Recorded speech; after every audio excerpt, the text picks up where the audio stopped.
Umoljani, a village in the Bosnian Highlands. Nestled high in the heart of Bosnia and Herzegovina, the village of Umoljani stands as a timeless sentinel. Centuries-old traditions endure, untouched by the relentless march of time. The village sits nestled amongst rolling hills and towering peaks. The air is clean, crisp, and carries the scent of pine and earth. Life moves at a slower pace here. The mountains surrounding Umoljani are not merely majestic, they are guardians. They stand as silent protectors of a simpler way of life. They are a testament to the enduring spirit of the Bosnian people. Generations have lived and died amongst these peaks, their stories etched into the very fabric of the landscape. The journey to Umoljani is not for the faint of heart. Winding roads snake through treacherous passes, clinging precariously to the mountainside. But for those who brave the journey, a world of breathtaking beauty awaits. The village is a tapestry of vibrant green pastures, crystal clear streams and dense forests. Umoljani is a place where time seems to stand still. It is a place where the soul can find solace in the embrace of nature's raw, untamed splendor. It is here in this ancient land that our story unfolds.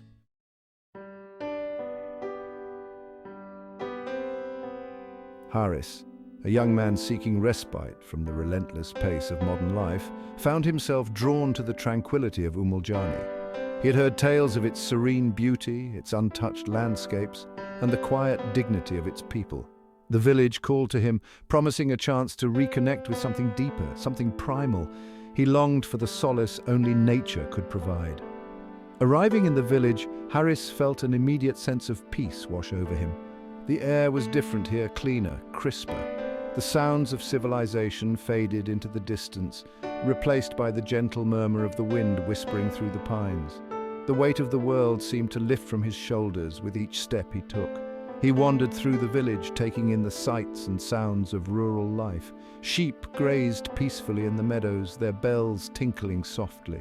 The villagers, their faces etched with the wisdom of generations, greeted him with warm smiles and knowing nods.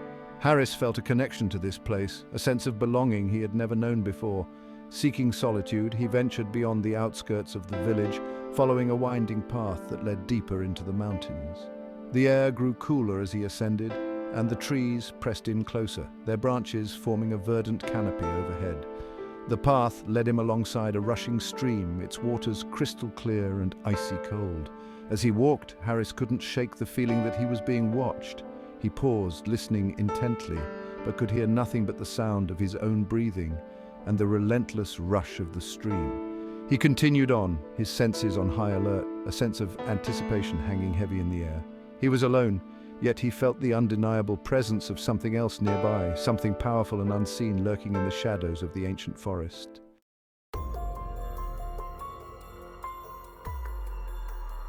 The forest floor was a mosaic of light and shadow. Sunbeams, filtering through the dense canopy, illuminated patches of moss and fallen leaves. Haris, his senses heightened, walked cautiously, his boots crunching on the dry twigs beneath his feet.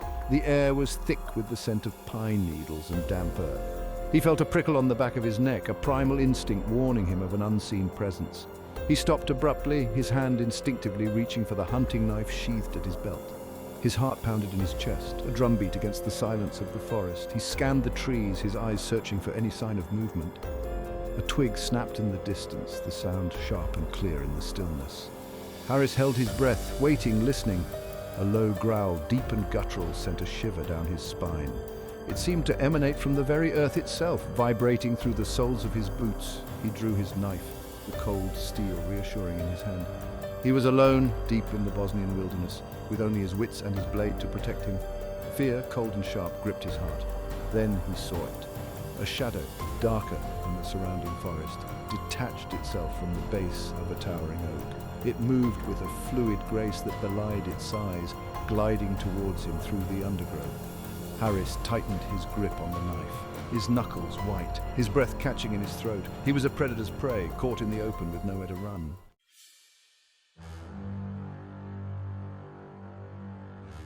The creature emerged from the shadows, its massive form blocking out the sun. It was a dog, but unlike any Harris had ever seen. Its coat was a deep, impenetrable black, save for 3 white spots on its left foreleg and a trio more etched like stars against the dark fur of its back. Its head was held low, its eyes fixed on Harris with an intensity that sent chills down his spine. The dog's neck was thick and powerful, with a ruff of fur that stood out like a lion's mane. Its body was long and lean, all muscle and sinew. It moved with a quiet confidence that spoke of both strength and agility. But it was the dog's eyes that held Harris captive. They were a deep amber, burning with an intelligence that seemed almost human. Harris stood frozen, his knife feeling suddenly inadequate against the sheer power of the animal before him. He had heard whispers of these dogs, the Bosanski Tornjak, guardians of the mountains, protectors of flocks. Legend held they were descended from wolves, their loyalty as fierce as their bite. The dog circled him slowly, its gaze never wavering. Harris could feel the heat radiating from its body, smell the musky scent of its fur. He held his ground, refusing to show fear, though his instinct screamed at him to flee. He knew that to turn and run would be to invite attack. He had to face this creature head-on.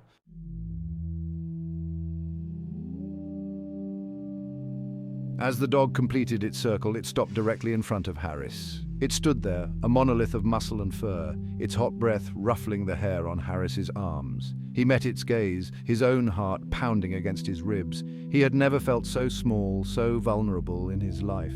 Slowly, almost imperceptibly, the dog's demeanor shifted. The tension seemed to drain from its body, replaced by a cautious curiosity. It lowered its head slightly, sniffing the air. Harris, sensing a subtle shift in the balance of power, slowly lowered his knife, keeping his movements slow and deliberate. He didn't dare take his eyes off the dog.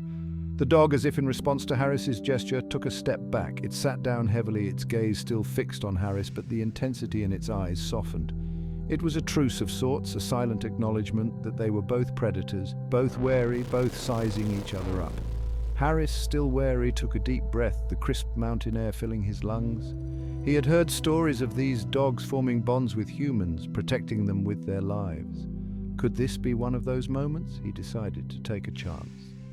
He lowered himself slowly to the ground, his movements mirroring the dog's earlier caution. He held out his hand, palm up, a universal sign of peace. The dog watched him with an unnerving intelligence, its head cocked slightly to one side. Then, with a soft thump of its tail against the forest floor, it inched forward.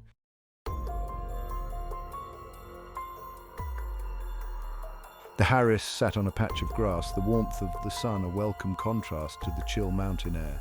The dog, now sitting calmly beside him, allowed Harris to stroke its thick fur, its head resting heavily against his leg. He was mesmerized by the animal's size and power, yet struck by the gentleness in its eyes. His friend Nera approached cautiously, her eyes wide with a mixture of fear and fascination. "Nera, Harris, do you know what kind of dog that is?" Harris shook his head, his gaze lingering on the dog's powerful frame. "Nera, that is a Bosanski Tornjak. They are as likely to rip out your throat as look at you." Harris frowned, taken aback by Nera's words. The dog, sensing the shift in mood, lifted its head and looked from Nera to Harris, its amber eyes questioning. "Nera, they are mountain dogs, bred to protect flocks from wolves and bears. They are fiercely loyal, but unpredictable. That ruff of fur, it's like chainmail, a wolf can't bite through it." "Harris, but he seems calm. He allowed me to touch him." The dog thumped its tail against the ground as if in agreement. "Nera, maybe he senses you mean no harm, but these dogs are wild. They belong to the mountains, not to men."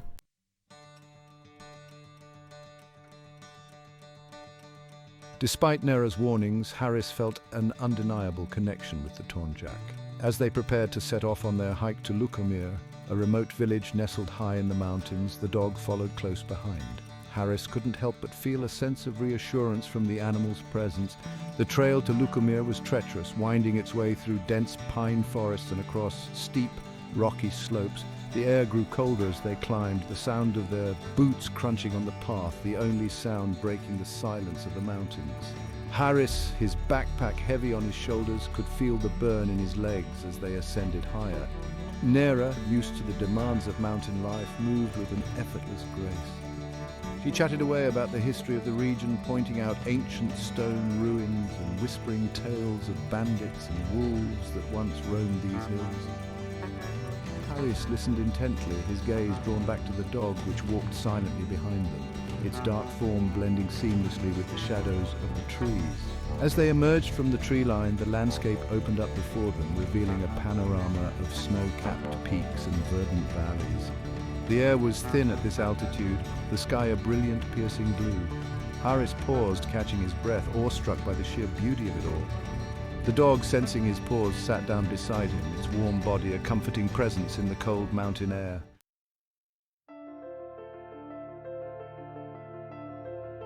The heavy snowfall from the previous day had transformed the landscape into an otherworldly spectacle. Trees, their branches laden with snow, bowed low under the weight. The trail ahead was barely visible, swallowed by a pristine white blanket that stretched as far as the eye could see. Harris felt a surge of excitement mixed with a healthy dose of trepidation. He had always loved the snow, the way it transformed the familiar into something magical.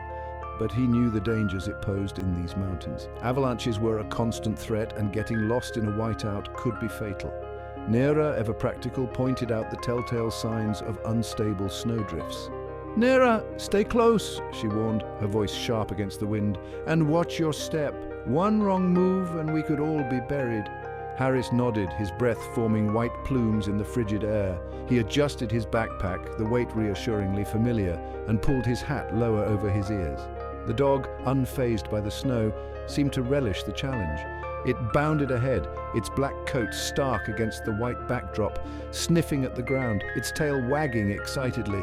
Every so often it would circle back, its dark eyes checking on their progress before disappearing again into the blinding whiteness.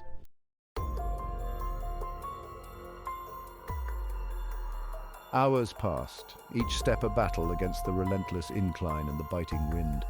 The trail, barely visible beneath the fresh snow, snaked its way up the mountainside, offering no respite from the elements.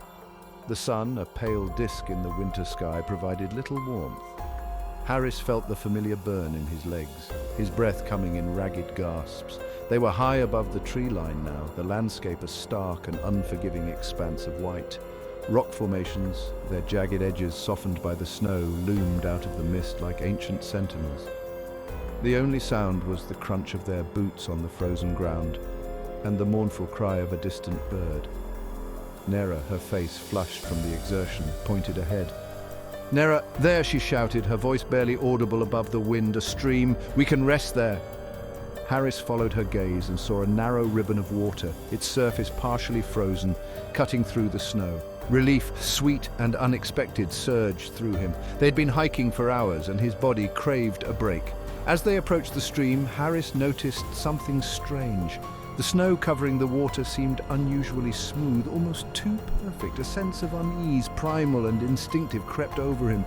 He had spent enough time in the mountains to recognize the subtle signs of danger. Something wasn't right.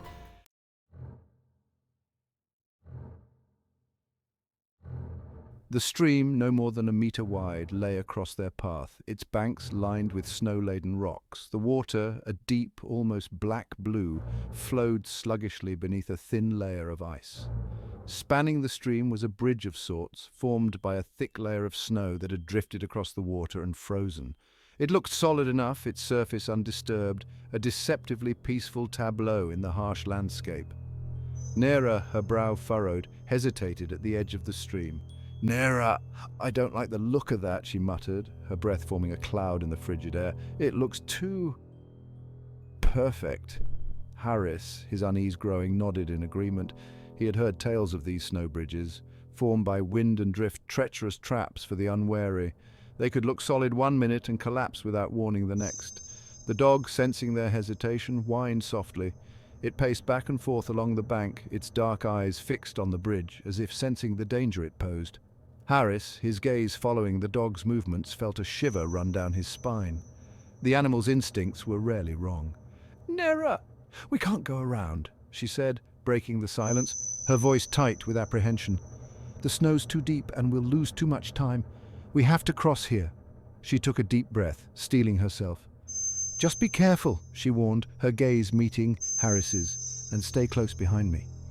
She stepped cautiously onto the bridge, her boots sinking slightly into the snow.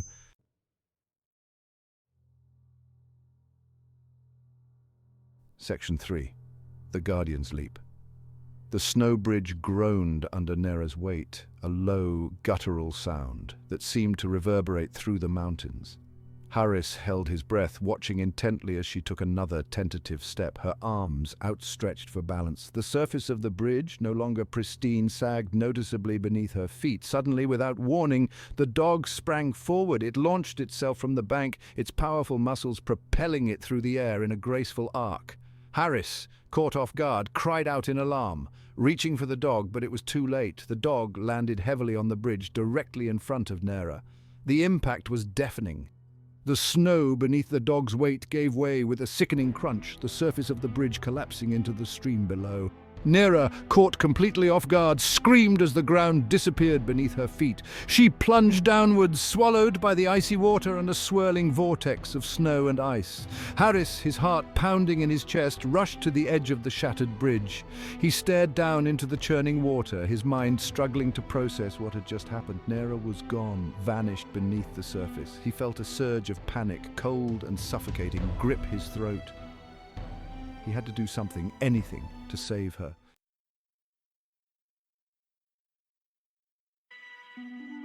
Section 4 vanished into the white.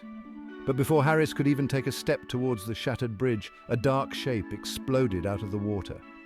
The dog, its powerful body shaking off the icy water, clambered onto the bank. A figure clutched firmly in its jaws. Nera, soaked to the bone and shivering uncontrollably, lay limp in the dog's grasp. Harris, his breath catching in his throat, watched in astonishment as the dog gently deposited Nera on the bank, a safe distance from the edge of the stream. She coughed, sputtering water and gasping for air, her eyes wide with shock. She was alive, miraculously, thanks to the quick thinking and even quicker reflexes of the Bosnian Tornjak. The dog, its job done, shook itself off, sending a spray of icy water into the air. It stood there for a moment, its dark eyes fixed on Harris, as if daring him to question its loyalty. Then, with a flick of its tail and a soft whine, it turned and melted back into the surrounding forest, disappearing as quickly and mysteriously as it had appeared.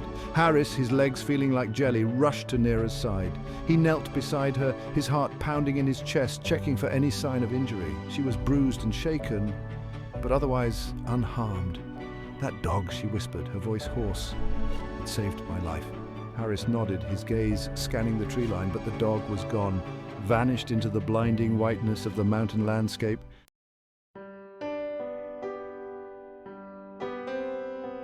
Section 1. A moment of gratitude. Silence descended upon them, heavy with the weight of the near-death experience. The only sound was Nera's ragged breathing as she struggled to regain her composure. Her clothes, soaked through with icy water, clung to her body and her teeth chattered uncontrollably. Harris, still in shock, could only stare at her, his mind replaying the terrifying moment the bridge had given way. He pulled off his backpack, fumbling with numb fingers for the thermal blanket tucked inside. He wrapped it around Nera's shivering shoulders, drawing her close to share his body heat. She leaned into his embrace, her body trembling, her eyes squeezed shut as if to erase the memory of the fall. "Thank you," she whispered, her voice choked with emotion. I don't know what would have happened if..." Her words trailed off, the unspoken question hanging heavy in the air. Harris squeezed her hand reassuringly, his own heart still pounding against his ribs. He didn't have an answer. They both knew how close they had come to disaster. For a long moment they sat there in silence, the vastness of the mountains pressing in around them. The only sound was the wind whistling through the trees, a constant reminder of the unforgiving nature of their surroundings. But amidst the fear and the cold, a strange sense of gratitude began to blossom in Harris's chest. They were alive. They had been given a second chance, a reprieve from the icy grip of death.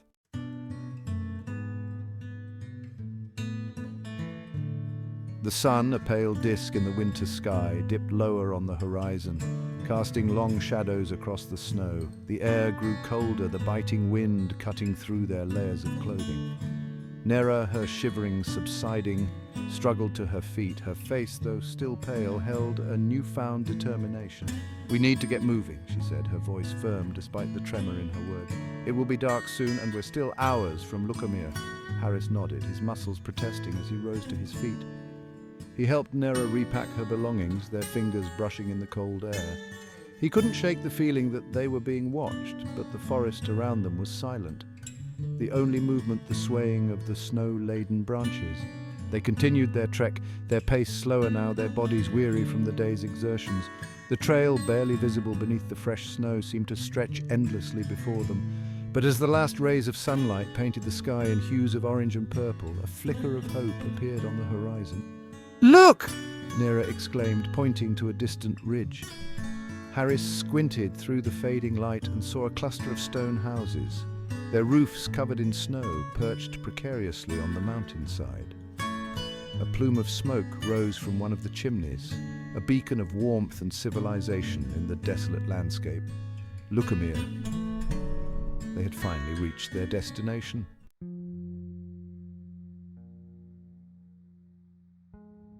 Relief, sweet and overwhelming, washed over Harris as they stumbled into the village.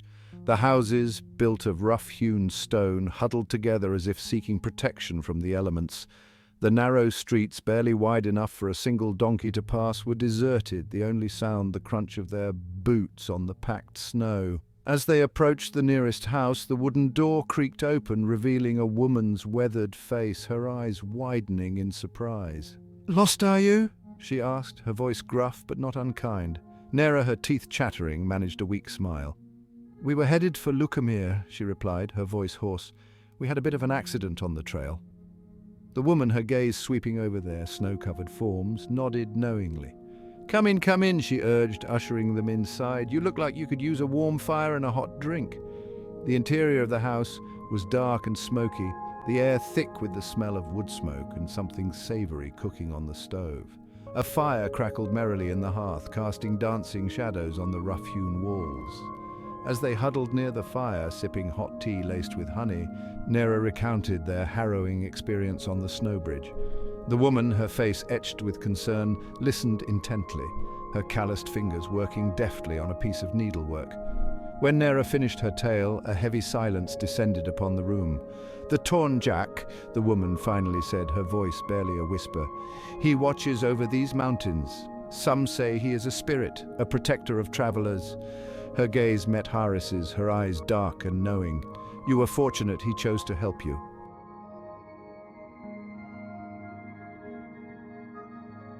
The next morning dawned bright and clear, the snow-covered mountains sparkling under a cloudless sky.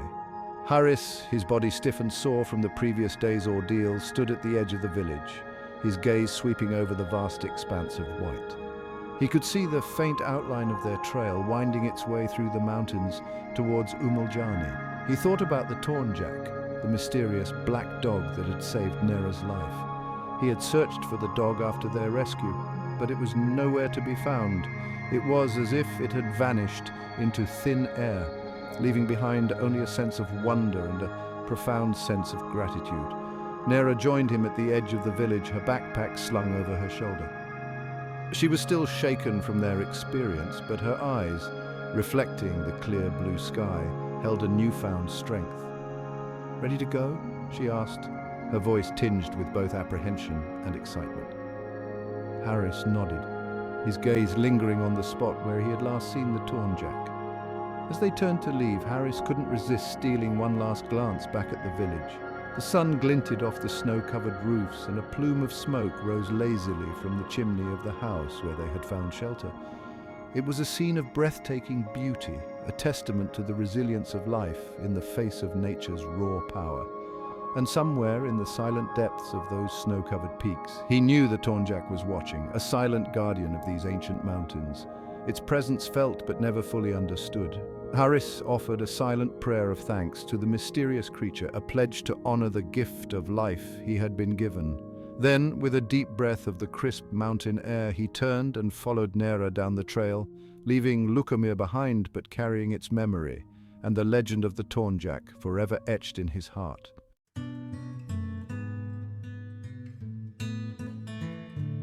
The journey back to Umoljani was arduous. The sun beat down on the snow, creating a blinding glare. Each step was a battle against exhaustion and the lingering fear of another encounter with the unforgiving landscape. Haris's legs screamed in protest, his breath forming icy plumes in the frigid air. He pushed on, driven by the need to reach the familiar comfort of the village. Nera, her strength slowly returning, kept a steady pace beside him. They spoke little, the events of the previous day casting a long shadow over their thoughts. The memory of the collapsing snow bridge, Nera's terrified scream, and the dog's heroic leap played in Haris's mind like a recurring nightmare. He couldn't shake the feeling that they had been granted a reprieve from fate, a second chance bought with the Tornjak's selfless act. As they descended, the landscape gradually softened, the stark white of the high peaks giving way to patches of brown earth and the dark green of pine forests. The air grew warmer, carrying the scent of damp earth and pine needles. The familiar sounds of birdsong filled the air, a stark contrast to the oppressive silence of the snow-covered heights. Reaching the outskirts of Umoljani as dusk painted the sky in hues of orange and purple, Haris felt a wave of relief wash over him. The sight of the village, its stone houses nestled amongst the rolling hills, filled him with a profound sense of gratitude. They had faced the raw power of the mountains and emerged battered but not broken. He had stared into the abyss and lived to tell the tale.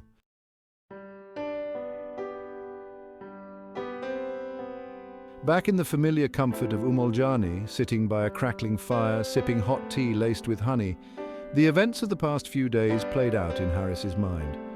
He thought about the Tornjak, its imposing size, its piercing gaze, and its unexpected act of heroism. He had gone looking for the dog after their return, hoping to catch another glimpse of the creature that had saved their lives, but it was nowhere to be found. It was as if it had vanished back into the wilderness, its purpose served. He had asked the villagers about the dog, describing its distinctive black coat and the 3 white spots on its left leg.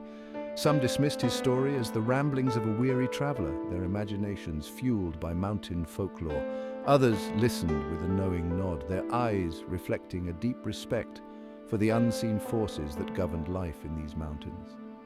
KUKO, an old shepherd, had whispered, his voice raspy with age.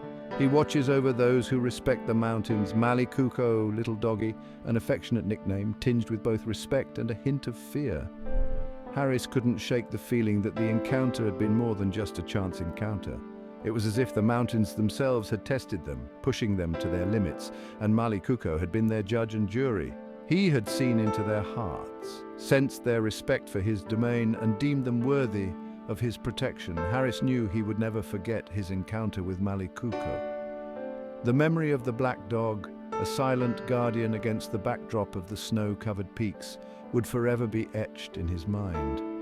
It was a reminder of the raw power of nature, the unexpected bonds that could form between man and beast, and the profound sense of gratitude that came with surviving a brush with death.